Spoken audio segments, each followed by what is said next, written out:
என்ன ராதா, ஏன் ஒரு மாதிரியா இருக்க? ஒண்ணுமில்ல, லேசா ஜுரம். அப்படியா? அப்படி ஒண்ணும் சூடில்ல, ஒருவேளை உள்காய்ச்சலா இருந்தாலும் இருக்கும். வைத்தியர் விட்டு போமா? வேண்டாண்ணா, நாளைக்கு பாத்துக்கலாம்.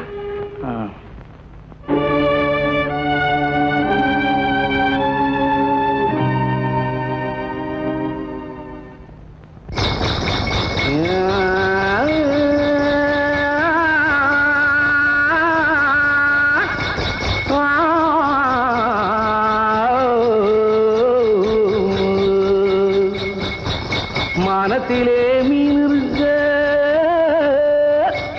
மருதையிலே நான் இருக்க, சேலத்திலே நீ இருக்க, தெருவதிய காலம்.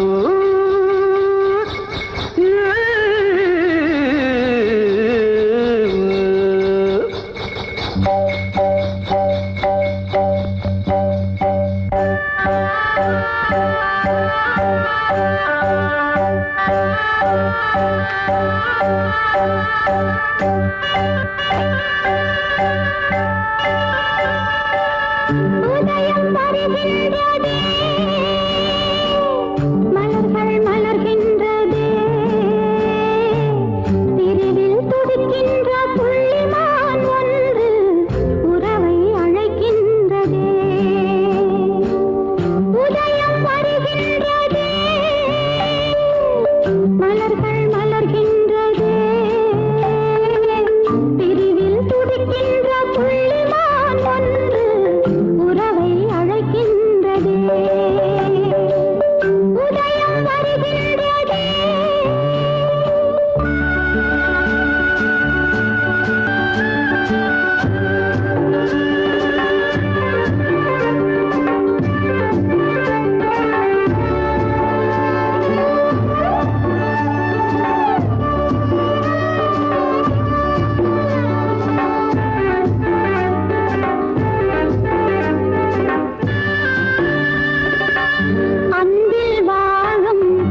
எங்க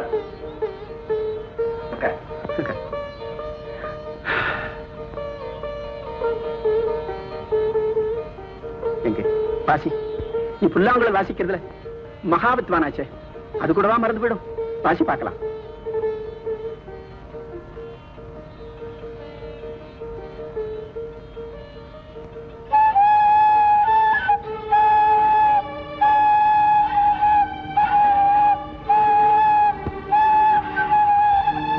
கிருஷ்ணா, ஆபத்தாண்டவா, என் பேரனை ஏப்பா இப்படி சோதிக்கிறேன்?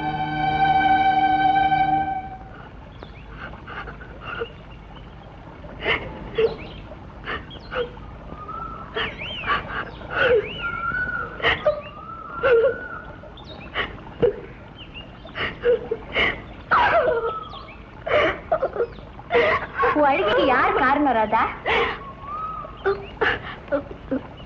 போனா வந்து மறைக்காத ராதா. கொஞ்ச நாளா நான் மாற்றத்தை கவனிச்சுட்டு தான் வரேன். நான் உன்னை அப்பவே கேட்கணும்னு நினைச்சேன். ஆனா உன்ன மாதிரி ஒரு உத்தமமான பொண்ண சரியா தெரிஞ்சுக்காம சந்தேகப்பட்டு எந்த கேள்வி கேட்க கூடாதுன்னு தான் கேட்கல. இப்பவா சொல்லுறதா, இந்த நிலைக்கு யார் காரணம்? எவ்வளவு நாளைக்கு உன்னால இப்படி முகத்தை திருப்பிக்க முடியும்? முகத்தை திருப்பிக்கிற மாதிரி வளர்ந்து வர்றவன் வயிற்றை திருப்பிக்க முடியாது ராதா. 2 மாசம் போனா ஊருக்கே தெரிஞ்சிடும். அதுக்கு முன்னாடி கலங்கத்தை தீக்க ஏற்பாடு பண்ணணும். யாருன்னு சொல்லு ராதா. புவனா, உயிர் போனாலும் மானத்தோட வாழணும்னு உனக்கு புத்தி சொன்ன நான் தாண்டி இன்னைக்கு மானத்தை இழந்து நிக்கிற. அவசரத்துல உணர்விழந்து சங்கடப்படுற எனக்கு என்ன செய்யறதுனே புரியலடி. அண்ணனாவது கனவுல வர்றதாவது இந்த கட்டுக்கதை எல்லாம் எப்படிதான் நம்பினியோ? இப்ப கூட என்னால அவரை தப்பா நினைக்க முடியல போனா. ஏதோ விதி விளையாடுது. விதி விளையாடுதா இல்ல அவர் சதி பண்றாரான்னு நேர போய் பார்த்தா தெரியுது. அவர் எங்க இருக்காருன்னு உனக்கு தெரியுமா? தெரியும். எந்த ஊரு? புதுநெல்லூர். ஆனா அண்ணனுக்கு தெரியாம அந்த ஊருக்கு எப்படி போக முடியும்? வர்ற வெள்ளிக்கிழமை அந்த ஊர்ல திருவிழா. உங்க அண்ணன் கிட்ட திருவிழாக்கு போறதா சொல்லிட்டு அங்க போயிட்டு வரலாம். வா, தைரியமா இரு.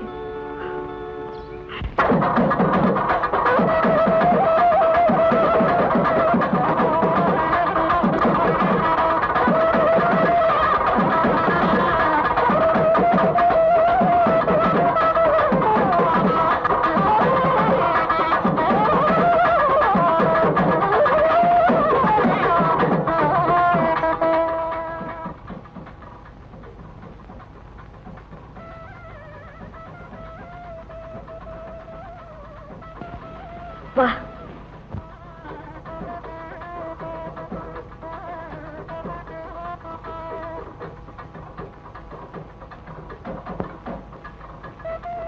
ஐயா, ஐயா. வாங்கம்மா வாங்க. யார் நீங்க? கோபால் வீடு. கோபால் வீடு இதுதான். அவரை நாங்க பார்க்கணும். அவர் உங்களுக்கு தெரியுமா? தெரியும். ஆஹா, வாங்க வாங்க வாங்க. கோபால், கோபால்.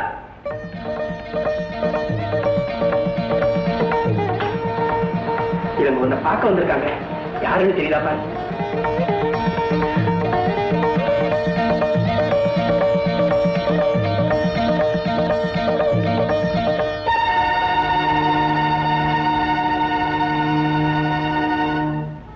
என்னையா பார்க்க வந்திருக்கீங்க? என்ன விஷயம்? என்ன பார்த்தா இந்த கேள்வி கேக்குறீங்க? என்னிடம் உங்களுக்கு தெரியாதா? நாளைக்கே வந்து அண்ணன் கிட்ட பேசுறேன்னு சொல்லிட்டு ஊரை விட்டே போயிட்டீங்க. இது நியாயமா? நீ சொல்றது எனக்கு ஒன்றும் புரியல. நீ யாரு?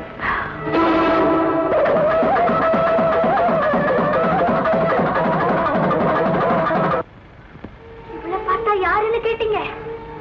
இந்த கேள்வியை நீங்க இப்ப கேட்டக்கூடாதியா, அன்னைக்கே கேட்டிருக்கணும். அவளை பார்த்து சிரிச்சு காதல் மொழி பேசுறதுக்கு முன்னாடி கேட்டிருக்கணும். ஊர் உலகம் எல்லாம் கண்ணனின் சீடனா பக்தனா வேஷம் போட்டு இப்படி கண்ணுல படுற கன்னி பெண்களை எல்லாம் கசக்கி எரியறதா உங்க வேலைன்னு இப்ப நல்லா புரிஞ்சுக்கிட்டேன். மரியாதையா பேசு. கௌரவமான குடும்பம். கௌரவமான குடும்பத்து பிள்ளை செய்யற காரியத்தை தான் செஞ்சுட்டு வந்திருக்காரான்னு உங்க பேரனையே கழுவியா? யாருன்னு தெரியல.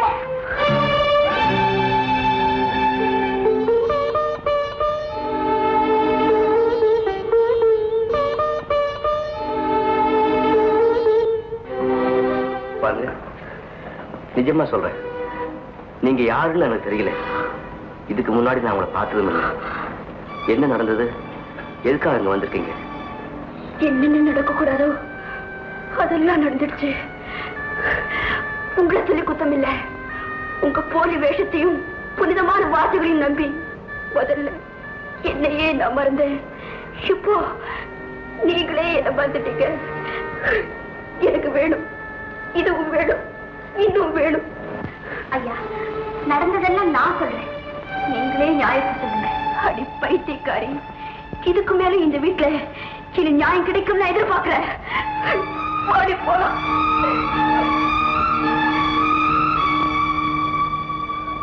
தாத்தா, எனக்கு ஒரே குழப்பமா இருக்கு. இந்த பயங்கரமான குழப்பத்திலிருந்து எனக்கு விடுதலையே கிடைக்காதா? அவங்க யாரு? எந்த வகையில நான் அவங்களை ஏமாத்தினேன்? எனக்கு ஒண்ணுமே புரியல. கோபால், கொஞ்சம் பொறுமையா இரு. நான் போய் அவங்க யாருன்னு தெரிஞ்சுக்கிறேன்.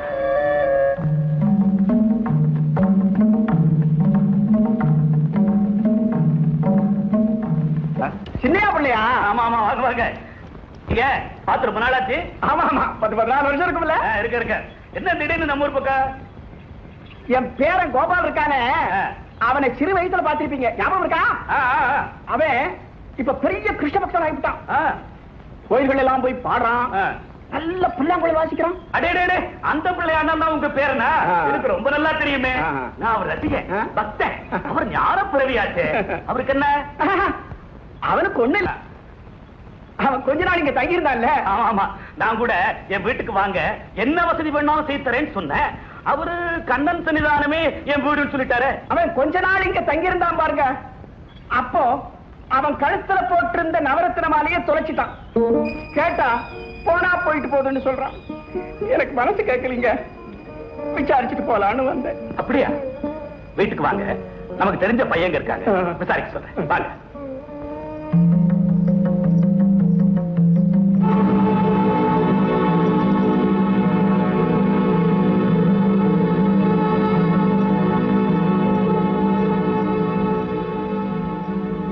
ராமையா பிள்ளை, என்ன அப்படி பாக்குறீங்க? ஒண்ணு இல்ல, அதோ உயரமா போகுது ஒரு பொண்ணு. அது யாரு? நம்ம ஊர் தானா? நமக்கு வேண்டிய பொண்ணுதான். நம்ம வீட்டு வண்டிக்கார முருக தங்கச்சி. நம்ம ஜாதி தானா? இல்ல, ஒட்டுக்கட்ட பரம்பரையை சேர்ந்தவங்க. ஆனா அந்த முருகன் இருக்கிறானே, மகா ரோஷக்காரன். அந்த மாதிரி வாழ்க்கை வாழக்கூடாதுன்னு சொந்தக்காரங்களோட சண்டை போட்டுக்கிட்டு தங்கச்சியோட வந்து தனியா வாழ்ந்துகிட்டு இருக்கிறான். நம்ம ஆதரவு தான் இருக்கிறாங்க, ஆனா ரொம்ப நல்லவங்க. லட்சுமி, லட்சுமி. என்னப்பா? ஐயா பேரு ராமையா பிள்ளை, நமக்கு தூரத்து சொந்தக்காரங்க. இது என் பொண்ணு லட்சுமி.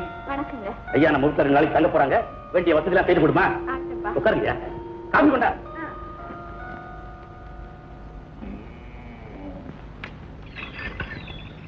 இந்தம்மா பொண்ணு, இங்க வா.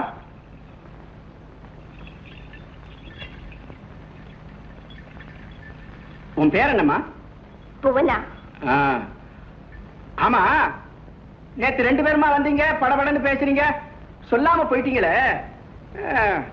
கோபால உங்களுக்கு எப்படி தெரியுமா? எனக்கு பேரளவுல மட்டும்தான் தெரியும். ஆனா ராதாவுக்கு, ஐயா, நேத்து உங்க பேரை நடந்துட்டு கொஞ்சம் கூட சரியில்லை. விஷயத்தை சொன்னதனமா புரியும். ராதாவும் கோபாலும் ஒருத்தர் மனசார நேசிச்சாங்க. ராதா கோபால் கிட்ட தன்னையே ஒப்படைச்சிட்டா. இப்ப அவ பிள்ளை தாச்சு. அவனுக்கு நீங்க தான் ஒரு நல்ல வாழ்க்கை அமைச்சு கொடுக்கணும். நிச்சயமா செய்யறமா, என்னால முடிஞ்ச வரைக்கும் செய்யறமா.